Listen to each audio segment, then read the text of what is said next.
All right, next detail, interior plywood ventilation. You can see that from the soffit, it switches from OSB out there to plywood. Basically, that is held down 2.5 inches by ceiling strapping and nailed off to provide a vent chute. So it goes all the way up and vents out the upper soffit up there. So basically, plywood vent chute is the detail. Now, it's interesting. We'll get into this one a little deeper because I did a big red drawing here for another video. So this is what Aaron did. I have the parallel core truss, basically did the vent space underneath the roof sheathing. So you can see it there. I highlighted it. That's underneath the roof sheathing in between the two trusses, and you have, a certain distance there.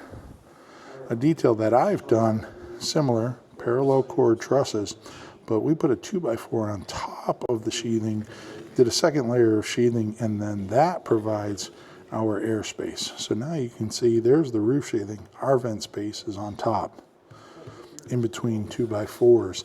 And as that 2x4 tail comes off the end, we nail a 2x6 into it vertically, and then that creates a nice stiff tail there. But, detail where we vent underside of roof sheathing, detail where it gets vented top side of roof sheathing. Here's a detail. I don't think we've ever done it. I mean, we've done it with Jake Bruton on one of those projects, but that's actually liquid flash. It's not taped flashing. And let's see, we have it down here. And I think we might be able to get low enough so you can see right there under the window. So got some positive slope there. We got a little bit of a back dam here, but this is all liquid flash, which means you squeegee it out of a sausage tube and then you smear it up, and basically it kind of, let's say, cures to this rubberized flashed pan there. And you can see they taped it off nicely, so it clearly goes right around the window, and then you go to full width down at that bottom 6 inches or so. So liquid flash, sill pan flashing. All right, so this is the Salamander. This is the lift and slide door. You can see it's basically a patio door, and I talked about this earlier, and I actually learned a little bit something about it. Before, we had it with the lever horizontally, and it still slides, but watch what happens when it goes in. See how it engages that weather stripping in a negative fashion, and I talked about how that is a problem. But watch this, and I'm going to show you down here. As I lift that handle up, notice that that door, it actually moves in, right? So the door actually moved inward a little bit. Now the handle is totally vertical.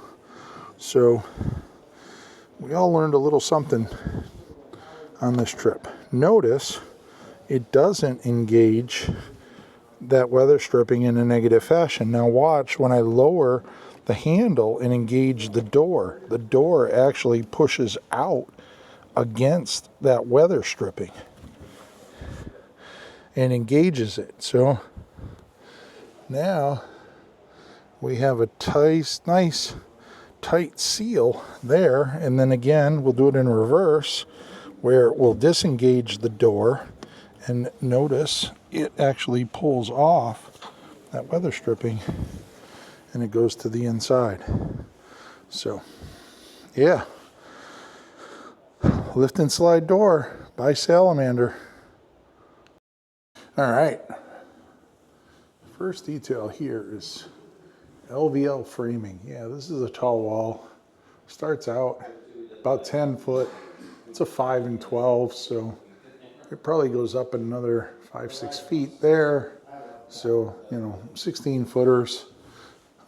There's a good chunk of LVL studs there to make up the framing. It looks really good too, their framing. So LVL stud framing, tall walls.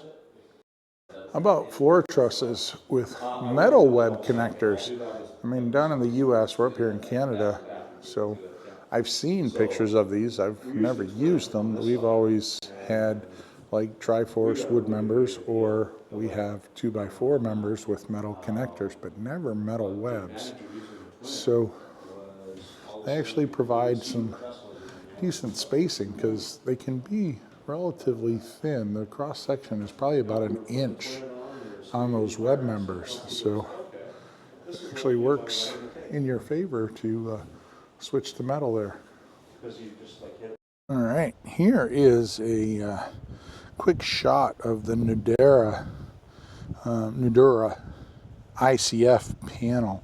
So it's, I don't know, probably on the order of about 3.5 inches, 3 5/8 on each side. Actually, this side looks like it's about the same, but it also has our core there with a bunch of snap-in places. But the thing that I like about this is, check this out.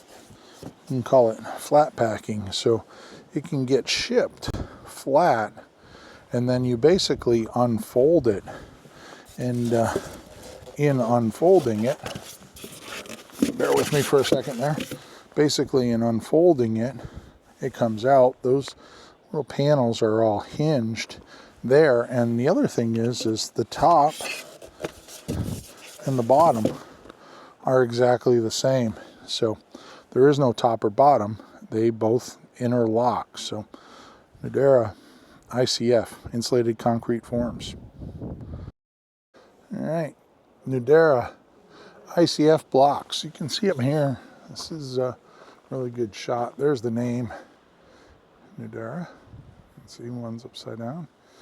But you know, the cool thing about these, notice that there's a joint there that goes all the way over to there. So these are, I believe they're about 18 inches tall, and they're 8 foot long. So this wall goes up pretty quick, and you can see the markings here, because it doesn't matter whether it's inside or outside, but they have those brackets every 8 inches. So you can connect stuff to it, put strapping on the wall, etc. So Nudura ICF foundation wall system.